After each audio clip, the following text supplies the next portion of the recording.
পরিষ্কার কথা বলতে চাই, আপনারা প্রত্যেক পাড়ায় পাড়ায় মহল্লায় মহল্লায় আপনারা প্রস্তুতি গ্রহণ করুন। বাংলাদেশকে ইসলামী বিপ্লবের দুর্গ হিসেবে গড়ে তুলুন। যদি এভাবে আমাদের আওয়াজ, আমাদের দাবি, হৃদয়ের মনিকটার কথাগুলো যদি তাদের কর্ণকুহরে প্রবেশ না করে, তাহলে আমরা আমরা অতি সত্তর এমন একটা আওয়াজ দেব, এমন একটা ডাক দেব, সেই ডাকে 2000 নয় 2 লক্ষ টাকা প্রাণ যদি দিতে হয় আল্লাহর জমিনে আল্লাহর কোরআনের শাসন বাস্তবায়নের জন্য, ইসলামী বিপ্লবের জন্য শহীদি ঈদগাহে কারা কারা জমায়েত হবেন?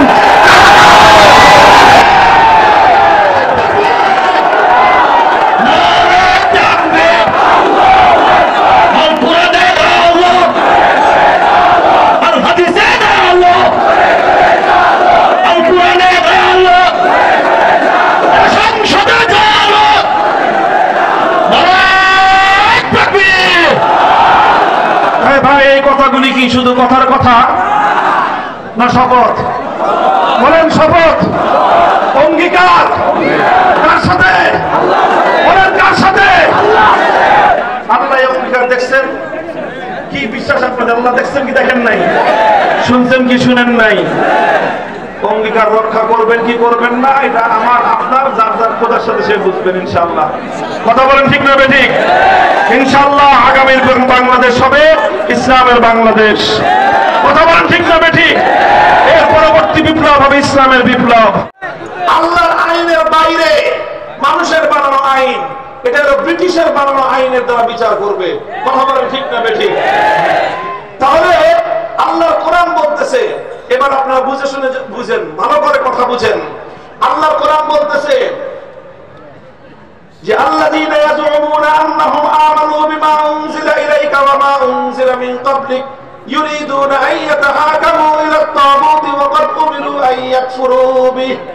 আল্লাহর কোরআন বলতেছে যারা আল্লাহর আইন থাকা সত্ত্বেও আল্লাহর আইন বাদ দিয়ে কোন মানুষের বানানো আইনের কাছে বিচার চাইতে যায়, তারা আর কিছু হলেও ঈমানদার হতে পারে না। এবার আপনাকে আমি প্রশ্ন করি, আপনি এই যে আল্লাহর আইন বাদ দিয়ে ব্রিটিশের বানানো আইনের কাছে যে চোরের বিচার চাইলেন, ডাকাতের বিচার চাইলেন, আপনি যে খুনের বিচার চাইলেন, আল্লাহর আইন বাদ দিয়ে মানুষের বানানো আইনের কাছে যে বিচার চাইলেন, এবার কোরআনের ফয়সালা অনুযায়ী আপনার ঈমান আছে না গেছে? এখন বলেন পরিস্থিতিটা কি সহজ না খুব জটিল? পরিস্থিতি সহজ না জটিল? এখন বলবেন হুজুর আসলে কি ঈমান চলে গেছে? প্রশ্নের জবাব হলো যে না, এখনো পুরোপুরি যায় নাই।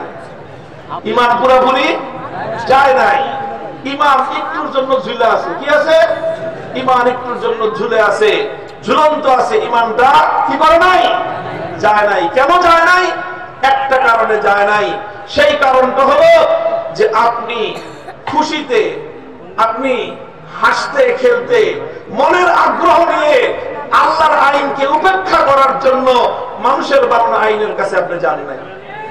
তাহলে কেন গেছেন? বাধ্য হয়ে গেছেন। কথা বলেন ঠিক না বেঠিক?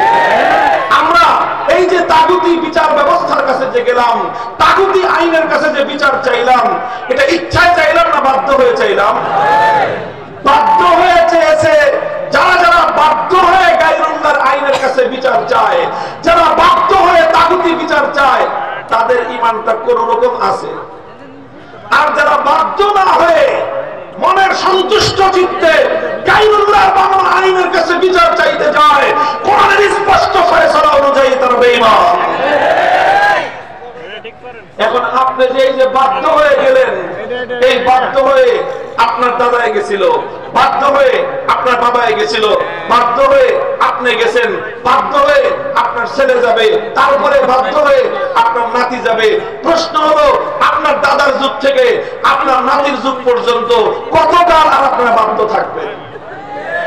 এটা হলো আমার প্রশ্ন। কতকাল আপনারা বাধ্য থাকবেন?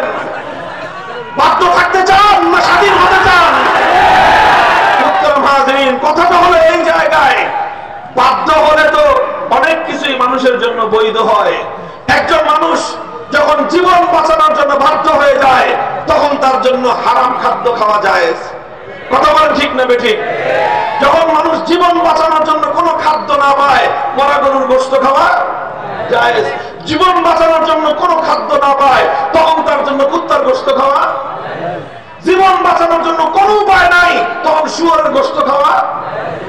বাধ্য হয়ে শুয়োরের গোশত খাওয়া জায়েজ আছে, বাধ্য হলে কুত্তার গোশত খাওয়া জায়েজ আছে, বাধ্য হলে মরা গরুর গোশত খাওয়া জায়েজ আছে।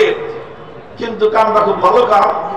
বলেন, বাধ্য হয়ে আপনি মরা গরুর গোশত খাবেন, কয়দিন খাবেন বলেন তো? বাধ্য হয়ে কেউ কুত্তার গোশত খাবে, কতদিন খাবে? বাধ্য হয়ে সে শুয়োরের গোশত খাবে, কয়দিন খাবে? তার জন্য জরুরি হলো সে এখন তো জীবন রক্ষা করার জন্য একটুখানি খাবার খেয়ে জীবনটা রক্ষা করবে, দ্রুত সে হালাল খাদ্য তালাশ করবে। কথা বলেন ঠিক না ঠিক? যখনই সে হালাল খাদ্য অন্বেষণ করবে, হালাল খাদ্যের সন্ধান করবে, হালাল খাদ্যের সন্ধান না করে, হালাল খাদ্যের তালাশ না করে শুধু বসে বসে মরার গোশত খাওয়া, মরা গরুর গোশত খাওয়া, বসে বসে কুত্তার গোশত খাওয়া, বসে বসে আরামসে শুয়োরের গোশত খাওয়া, এটা কোনোদিন কোনো ইমানদারের কাজ হতে পারে না। মুহতারাম হাজিরিন, কুত্তার গোশত খাওয়া স্বাভাবিক অবস্থায় হারাম, এটার দ্বারা ঈমান যায় না, শুধু কি হয়? গুনাহ হয়। শুয়োরের গোশত খাওয়া হারাম, শুয়োরের গোশত খেলে ঈমান যায় না, শুধু হারাম হয়। কিন্তু তাগুতের কাছে বিচার চাইলে ঈমান যায়। এবার বলেন আপনারা, শুয়োরের গোশত খাওয়া বড় অপরাধ না তাগুতের কাছে বিচার চাওয়া বড় অপরাধ? পরিষ্কার কথা। মুফতি সাহেব হুজুররা এখানে অনেক আছে, মনে করেন না যে মামুনুল হক একা একা খালি গলার জোরে কথা বলে পার পেয়ে যাবে। আমাদের আলেমরা যত বড় হুজুর হোক, ভুল কথা বললে কাউকে ছাড় দেওয়া হয় না। আমি যদি ভুল কথা বলে যাই, আমি এই কথা সারা দেশে বলতেছি, আমার এই কথার মধ্যে যদি ভুল থাকতো, তাহলে আমার যে বহুত বড় বড় হুজুররা আছে, আমার সমপর্যায়ের হুজুররা আছে, আমার ছাত্র পর্যায়ের বহুত বড় বড় আলেমরা আছে, কেউ এক চুল পরিমাণ ছাড় দিয়ে কথা বলতো না। মনে রাখতে পারেন, বিশ্বাস করতে পারেন যে এই কথার মধ্যে কোনো ভেজাল নাই। আবার আপনাদের কাছে প্রশ্ন করতেছি, শুয়োরের গোশত খাওয়া বড় অন্যায় না তাগুতের কাছে বিচার চাওয়া বড় অন্যায়?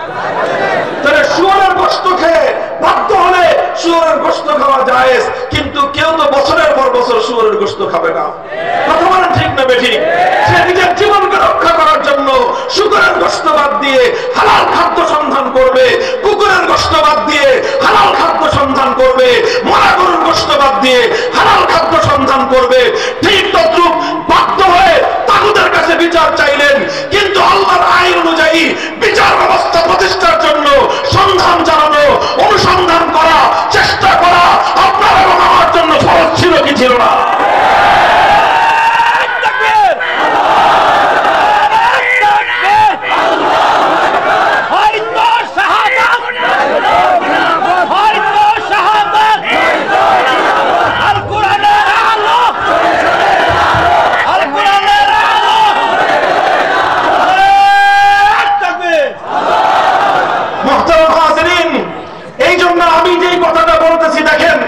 এটা শুধু রাজনীতির কথা না, এটা শুধুমাত্র কোন দলের বিরুদ্ধে কথা নয়, তবে এটা এমন একটা কথা, এটার সঙ্গে রাজনীতির সম্পর্ক আছে।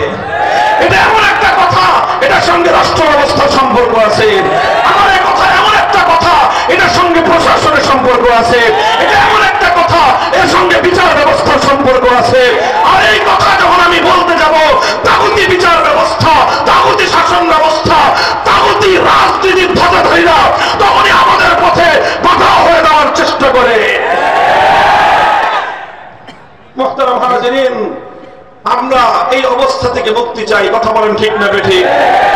আমি আর আপনি যদি মুক্তি চাই, আমরা যদি সঠিক অর্থে মুক্তি চাই এবং তাগুতি ব্যবস্থাকে উৎখাত করবার জন্য আমরা যদি সম্মিলিতভাবে চেষ্টা করি, এই ব্যবস্থা উৎখাত করা সম্ভব কি সম্ভব না? আমার দেশের তামাল ছেলেরা দেখিয়ে দিয়েছে, বড় বড় রাজনৈতিক দলগুলো পারে নাই, কারণ তাদের মধ্যে ক্ষমতার স্বার্থ ছিল। বড় বড় রাজনৈতিক নেতারা পারে নাই, কিন্তু 15 বছরের ফাঁসিবাদী স্বৈরাচারী নব্য ফেরাউনের মতো জালিমশাহী অত্যাচারী শেখ হাসিনার এই ফাঁসিবাদী স্বৈরাচারী শক্তিকে কিছু ছাত্রদের নেতৃত্বে গোটা বাংলার মাটিতে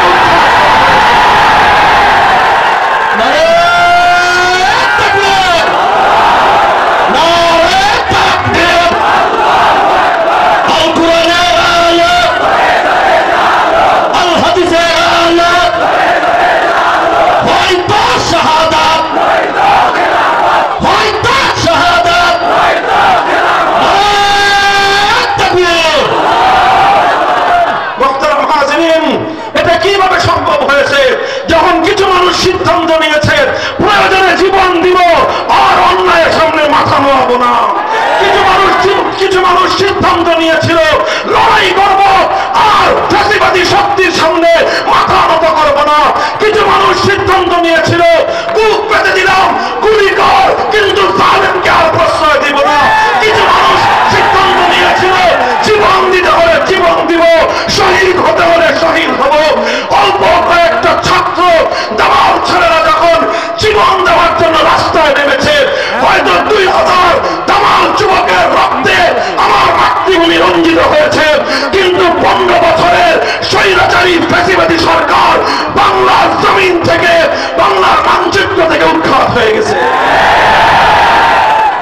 একটা বলে নিজের সন্তানটাকে কোলে করে নিয়ে স্বামী, স্ত্রী, ভাই, বোন, বাবা, মা, কয়েকজন মানুষ মিলে সবকিছু পেছনে ফেলে দিয়ে শুধুমাত্র এমন একটা দেশে বসবাস করতে চেয়েছিল যেই দেশের আইনটা হবে কার?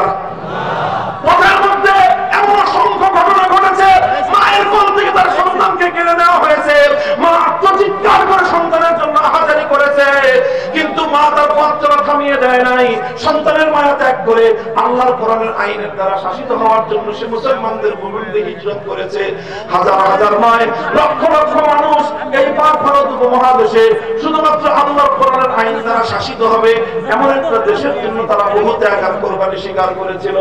আর এই ত্যাগ আর কোরবানি এই ভারত উপমহাদেশের অনেক মুসলমানরাই করেছে। পাঞ্জাবের মুসলমানরা করেছে, বেলুচিস্তানের মুসলমানরা করেছে, সীমান্ত প্রদেশের মুসলমানরা করেছে, অনেকেই করেছে। তবে ইতিহাস সাক্ষী গোটা ভারতবর্ষে অন্য কোন প্রদেশের মুসলমানদেরকে এত ত্যাগ আর কোরবানি স্বীকার করতে হয় নাই আমার এবং আপনার এই বাংলাদেশের মুসলমানদেরকে যতটা ত্যাগ আর কোরবানি স্বীকার করতে হয়েছে। বন্ধুগণ, এটা আমাদের গৌরবের ইতিহাস, এটা আমাদের অহংকারের ইতিহাস, রক্ত দেওয়ার ইতিহাস, শাহাদাত বরণ করবার ইতিহাস, জীবন দেওয়ার ইতিহাস। এই জীবন আসমান থেকে নেমে এসে কোনো ফেরেশতারা দেয় নাই। এই জীবন, এই ত্যাগ আর কোরবানি বিদেশ থেকে কোনো ভাড়াটিয়া এনে দেওয়া হয় নাই। এই ত্যাগ আর কোরবানি স্বীকার করেছে আমার এবং আপনার পূর্বপুরুষরা। কারো দাদা, কারো বাবা, কারো পরদাদা, এই আমাদের পূর্বপুরুষরা সব ত্যাগ আর কোরবানি স্বীকার করেছিল। কোন ক্ষমতার মসনদের জন্য নয়, হালুয়া রুটির জন্য নয়, শুধুমাত্র দুনিয়ার উন্নতির জন্য নয়, শুধুমাত্র একটা জিনিসের সন্ধানে। এমন একটা ভূখণ্ড পাবো যে ভূখণ্ডে আইন চলবে একমাত্র কার? মুহতারাম হাজিরিন, এই বাংলার মুসলমানরা সিদ্ধান্ত নিয়ে বাড়ির কাছের কলকাতাকে লাথি মারলো, নিজেদের বাংলাদেশের চতুর্পার্শ্বের ভারতের সাথে সম্পর্ক ছিন্ন করলো, দিল্লিকে তালাক দিল, সব কিছু করে 2000 মাইলের দূরত্বের এই খান পাঠানদের সঙ্গে পশ্চিম পাকিস্তানিদের সঙ্গে একজোট হয়ে একটা রাষ্ট্র গঠন হলো। সেই রাষ্ট্রের নাম যাই হোক না কেন, সেই রাষ্ট্রের মূল ঘোষণা ছিল, মূল অঙ্গীকার ছিল, এমন একটা রাষ্ট্র হবে যেই রাষ্ট্রে আইন চলবে কার? কিন্তু দুঃখ এবং পরিতাপের বিষয়, সেই রাষ্ট্রটার নাম হলো পাকিস্তান। ক্ষমতা পেল পশ্চিম পাকিস্তানিরা। পশ্চিম পাকিস্তানিরা ক্ষমতা পাওয়ার পর গাদ্দারি শুরু করলো, বিশ্বাসঘাতকতা শুরু করলো, জাতির সঙ্গে গাদ্দারি করলো, মুসলমানদের সঙ্গে বিশ্বাসঘাতকতা করলো। কথা ছিল আল্লাহর কোরআন অনুযায়ী আইন চলবে, আল্লাহর কোরআন অনুযায়ী রাষ্ট্র চলবে। কিন্তু তারা ক্ষমতা পেয়ে ক্ষমতার হালুয়াতে মগ্ন হয়ে আল্লাহর কোরআনের আইন বাস্তবায়নের কথা তারা ভুলে গেল। আলেমরা তাদেরকে বললেন যে কথা তো ছিল কোরআনের আইন কায়েম হবে। পশ্চিম পাকিস্তানি স্বৈর শাসকরা বলল, হুজুর রাষ্ট্রটা এখনো শিশু রাষ্ট্র। কি কয়? রাষ্ট্রটা এখনো শিশু রাষ্ট্র তো, আর ইসলামের আইন কানুন একটু শক্ত, ছোট বাচ্চা তো শক্ত খাবার খাইতে পারবে না, এই জন্য তরল দুধ খাওয়াইতে হবে। পশ্চিমা ইহুদি খ্রিস্টানদের দালালির দুধ খাওয়ায় হুজুর রাষ্ট্রটা একটু বড় হোক, একটু বড় হলে তখন শক্ত খাবার খাওয়ার উপযুক্ত হবে, তখন আমরা ইসলামের হুকুমত কায়েম করব। ঠিক আছে, হুজুররা বললেন আপনারা এই পশ্চিমা ইহুদি খ্রিস্টানদের দুধ খাওয়ায় আপনার রাষ্ট্র বড় করেন দেখি। 5 বছর পরে হুজুররা জিজ্ঞাসা করলো, রাষ্ট্র শিশু বড় হয়েছে? কয় না হুজুর, এখনো বড় হয়নি, আরো দিন লাগবে। 10 বছর পরে জিজ্ঞাসা করলো, রাষ্ট্র শিশু বড় হয়েছে? কয় না, শিশু এখনো বড় হয়নি, আরো সময় লাগবে। 15 বছর পরে জিজ্ঞাসা করলো, শিশু বড় হয়েছে? না, এখনো বড় হয়নি, আরো সময় লাগবে। 20 বছর পরে জিজ্ঞাসা করলো, এই বইরা খাটাস শিশুটা বড় হবে কবে? তোর পাকিস্তান নামক বইরা খাটাসটা বড় হবে কবে? কথা ছিল আল্লাহর কোরআনের আইন চলবে, কথা ছিল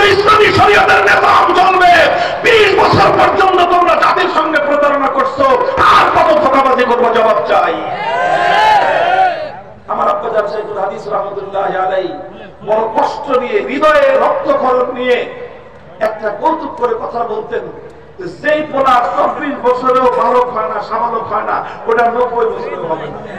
কথা বলেন ঠিক না বেটি? 24 বছরের পোলারে যদি কেউ কয় শিশু, আপনি কি করবেন বলেন তো? মানে করবেন নাকি আপনি বলেন না? 24 বছরের পোলা শিশু হয়? আরে 24 বছরের ছেলে তো আবু সাইদ হয়, 24 বছরের ছেলে তো যুবক হয়।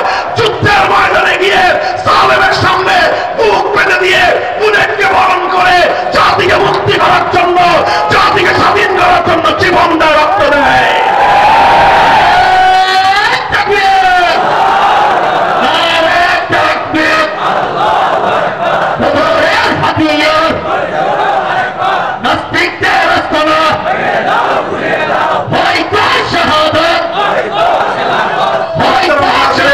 সময় সংক্ষেপ। এরপরে যেটা হলো, 24 বছরে ওই শিশু, ওই বুইরা খাটার শিশু আর বড় হলো না। তখন আমরা সিদ্ধান্ত নিলাম যে যেই খাটাস বুইরা শিশু 24 বছরেও সাবালক হয় না, ওটা 90 বছরেও সাবালক হবে না। এইরকম অকর্মণ্য সন্তানের প্রয়োজন আমাদের নয়। পাকিস্তান ভেঙে টুকরো করে দাও, বাংলাদেশ স্বাধীন হবে। আওয়াজ উঠলো। সেই সময়ে বাংলাদেশের এই অঞ্চলের একজন নেতা, বিশাল জনপ্রিয় নেতা, তিনি ঘোষণা করলেন, তিনি তার জীবনের সবচেয়ে পুণ্যময়, সবচেয়ে বড় নেক কাজটা করলেন 1970 সালে। বললেন, আপনারা আমার দলকে আমার মার্কায় ভোট দেন। বললাম, ভোট দিলে কি করবেন আপনি? জাতি জিজ্ঞাসা করলো। তিনি জবাব দিলেন, আমাকে যদি আপনারা ভোট দেন, আমার দল যদি ক্ষমতায় যায়, আমরা কথা দিলাম কোরআন সুন্নাহর বিরুদ্ধে কোন আইন আমরা করব না। জানেন সেই নেতার নাম কি? নাম শেখ মুজিবুর রহমান। সেই নেতার নাম, সেই দলের নাম আওয়ামী লীগ, সেই মার্কার নাম নৌকা। তারা ওয়াদা করেছিল, অঙ্গীকার করেছিল 1970 সালের আওয়ামী লীগের নির্বাচনী ইশতেহারের মধ্যে কথা ওয়াদা ছিল, পাশ করলে কোরআন সুন্নাহর বিরুদ্ধে কোন আইন করবে না। জাতি আশ্বস্ত হলো, নৌকা মার্কায় সিল মারলো। এই পরিমাণ মারাই মারলো, বাক্স বইরা উঠছে।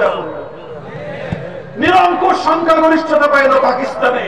সংখ্যাগরিষ্ঠতা পাওয়ার পর পশ্চিম পাকিস্তানিরা ক্ষমতা না দিয়ে 71-এর 25শে মার্চ ভয়াল কারণে বাংলাদেশের মানুষের উপর তারা হত্যাযজ্ঞ পরিচালনা করলো। এর বিরুদ্ধে 26শে মার্চ কাউরঘাট বেতার কেন্দ্র থেকে বাংলাদেশের স্বাধীনতার ঘোষণার আওয়াজ উচ্চারিত হলো। এরপরে চলল 9 মাসের মুক্তির সংগ্রাম। 71-এর 16 ডিসেম্বর বাংলাদেশ মুক্তি এবং স্বাধীনতা লাভ করলো। 9 মাস শেখ মুজিবুর রহমান সাহেব পশ্চিম পাকিস্তানে বন্দী থাকলেন, আপ্যায়িত হলেন। এরপরে তিনি মুক্তি পেলেন।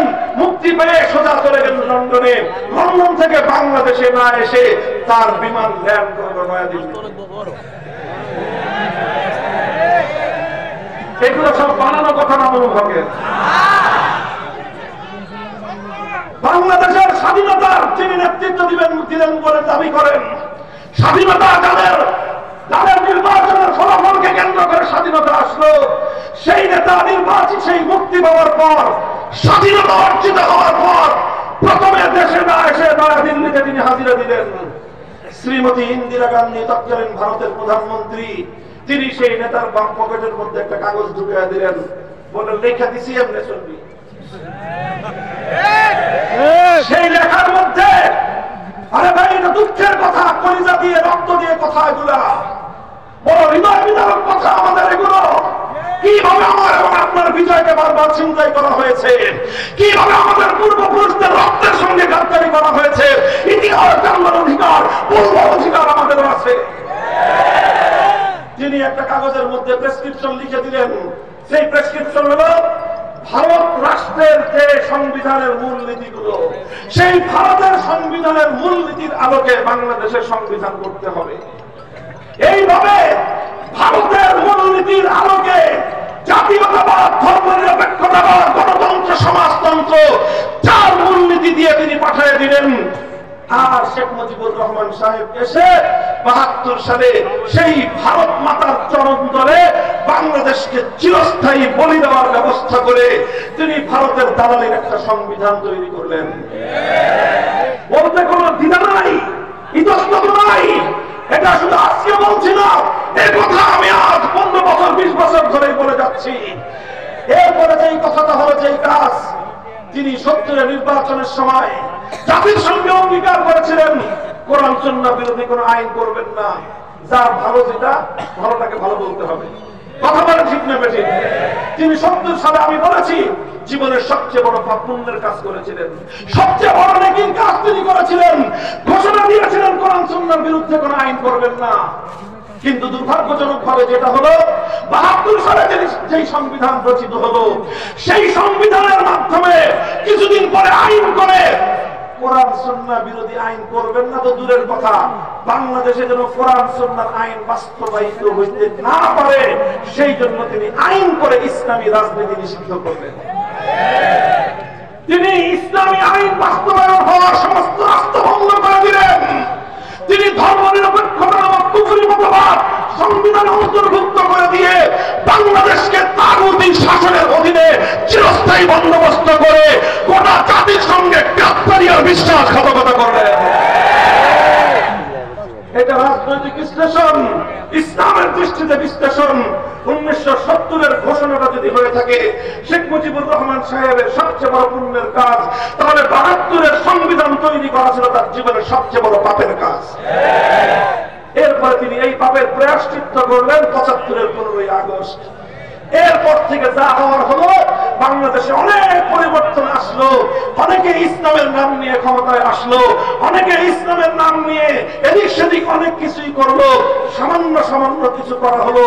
কখনো আল্লাহর উপর অবিচল আস্থা এবং বিশ্বাস অন্তর্ভুক্ত হলো, কখনো বিসমিল্লাহির রহমানির রহিম দিয়ে সংবিধান শুরু হলো, কখনো রাষ্ট্রধর্ম ইসলাম হলো। কিন্তু একটা জিনিস আর হলো না, সেটা হলো আল্লাহর আইন অনুযায়ী দেশ চলবে, এই কাজ আর হলো না।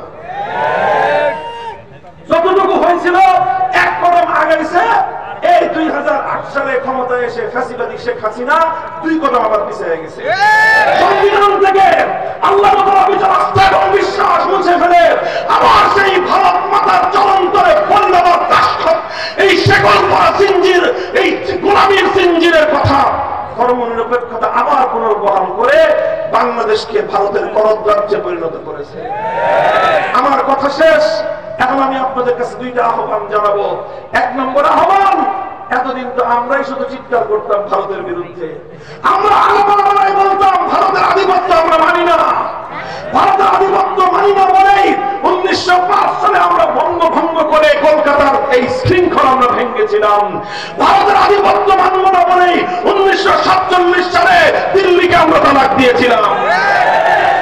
কিন্তু এরপরে চলে বলে কৌশলে আমাদেরকে তারা শৃঙ্খলা আবদ্ধ করে বাংলাদেশের 18 কোটি শাহজালালের সন্তানদেরকে তারা দাবায় রাখবার চেষ্টা করতেছে।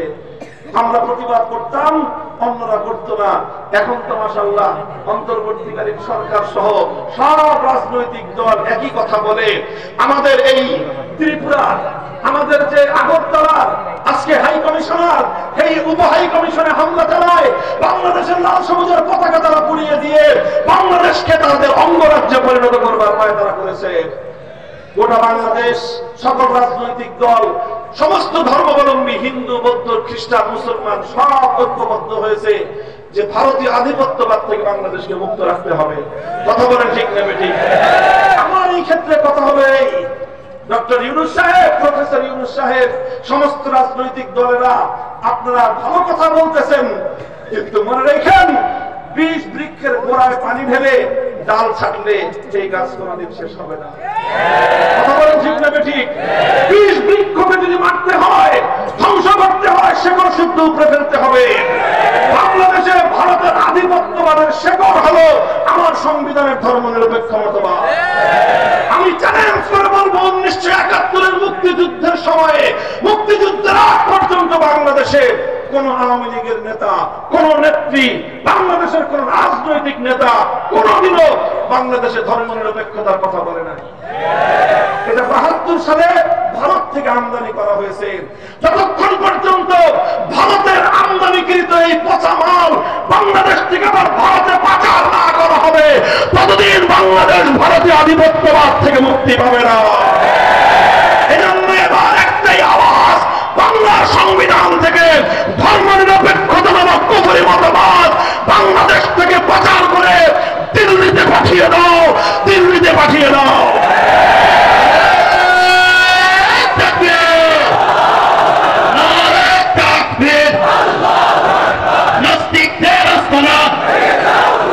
আর এটার চেয়ে বড় কথা যেটা, এটা তো ছোট কথা, আর বড় কথা হলো এই, শত বছর ধরে আমাদের পূর্বপুরুষরা জীবন দিয়েছে, নিসার আলী তিতুমীর বাঁশের কিল্লা করে জীবন দিয়েছে, হাজী শরীয়তুল্লাহ ফরাজি আন্দোলন করে রক্ত দিয়েছে, ফকির মজনু সারা বাংলার গ্রামে গ্রামে, বাংলার বন বাজারে জঙ্গলে জঙ্গলে ঘুরে ঘুরে ব্রিটিশদের বিরুদ্ধে লড়াই করেছিল।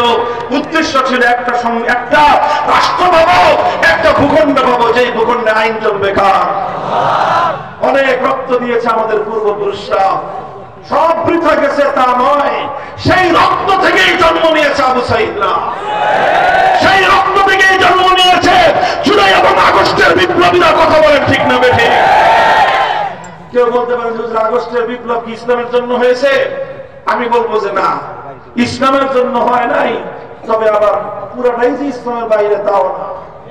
আগস্ট বিপ্লবের যদি একটা সিম্পটম আপনারা দেখতে চান, পলাইছে কয়টায়? কয়টায় পালাইছে? 5ই আগস্ট দুপুর 2টায় সবাই খবর পাইছেন। কথা বলেন ঠিক না বেঠিক? কয়টায়? দুপুর 2টায়। আমরা খবর পাইছি 1টায়, আপনার স্বাভাবিক জনগণ খবর পেতে পেতে 2টা বাজছে সর্বোচ্চ। এরপরে 2টার পর থেকে 3টা পর্যন্ত 5ই আগস্ট 2024 সাল দুপুর 2টো থেকে কয়টা?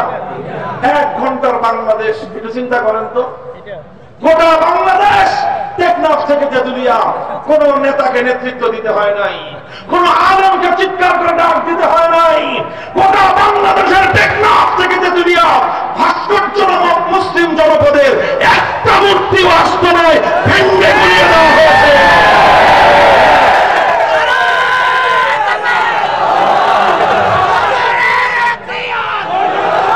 বলেন এই মূর্তিগুলো ভাঙছে কারা? বিপ্লবীরা। বলেন কারা ভাঙছে? বলেন 5ই আগস্ট গোটা বাংলাদেশকে মূর্তিমুক্ত করেছে কারা? বিপ্লবীরা। এটার অর্থ এটা না যে হিন্দুদের মূর্তির বিরুদ্ধে আমাদের কোনো কথা আছে না। আপনাদের মূর্তি হিন্দু ধর্মাবলম্বীদের মন্দিরে, তাদের বাড়ি ঘরে তারা মূর্তি রাখবে, সেটা তাদের ধর্মীয় বিষয়। এটা নিয়ে কখনোই আমরা সাম্প্রদায়িক উস্কানিমূলক কোনো কথাও বলি না, কাজও করি না। কথা বলেন ঠিক না বেঠিক? বরং হিন্দু ধর্মাবলম্বীদের বাড়ি ঘর, উপাসনালয়, ব্যবসা প্রতিষ্ঠান সবকিছু আমরা সর্বপ্রথম নিরাপত্তা দেওয়া অগ্রাধিকার দিই, সেটা সেই জায়গায়।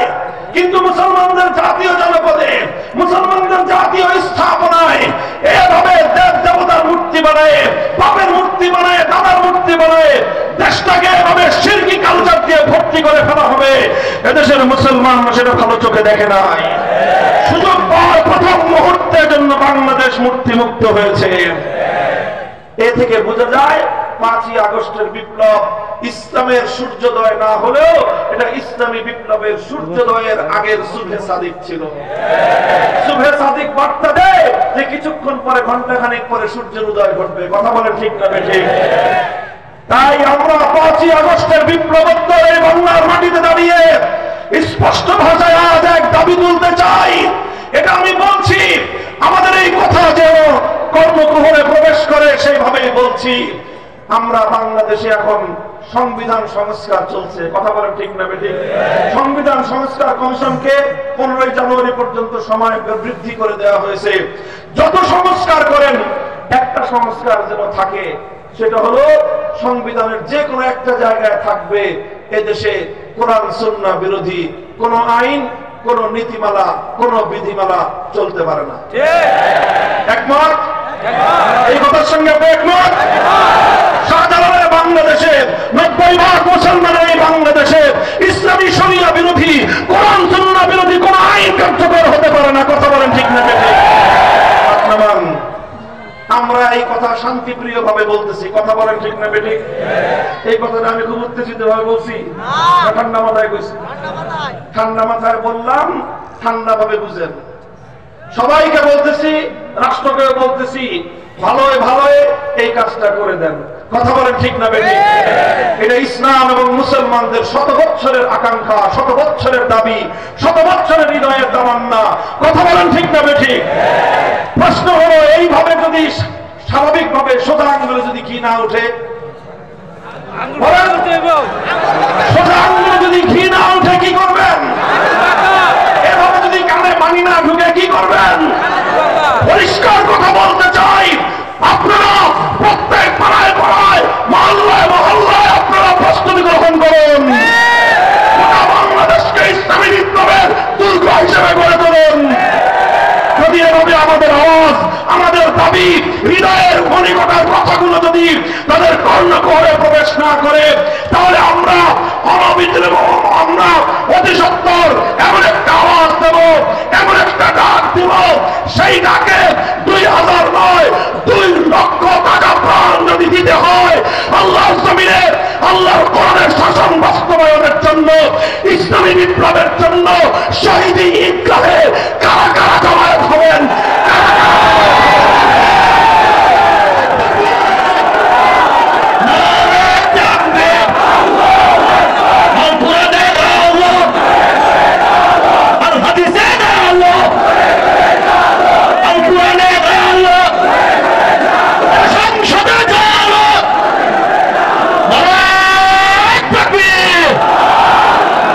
ভাই, এই কথাগুলি কি শুধু কথার কথা না শপথ? বলেন, শপথ, অঙ্গীকার কার সাথে? বলেন, কার সাথে? আল্লাহ অঙ্গীকার দেখছেন কি? বিশ্বাস আপনাদের আল্লাহ দেখছেন কি দেখেন নাই? শুনছেন কি শুনেন নাই? অঙ্গীকার রক্ষা করবেন কি করবেন না, এটা আমার আপনার যার যার খোদার সাথে সে বুঝবেন ইনশাআল্লাহ। কথা বলেন ঠিক না বেঠিক? ইনশাআল্লাহ আগামীর বাংলাদেশ হবে ইসলামের বাংলাদেশ। কথা বলেন ঠিক না বেঠিক? এর পরবর্তী বিপ্লব হবে ইসলামের বিপ্লব। আল্লাহ পাক রব্বুল আলামিন কবুল করেন, তৌফিক দান করেন। সুবহান।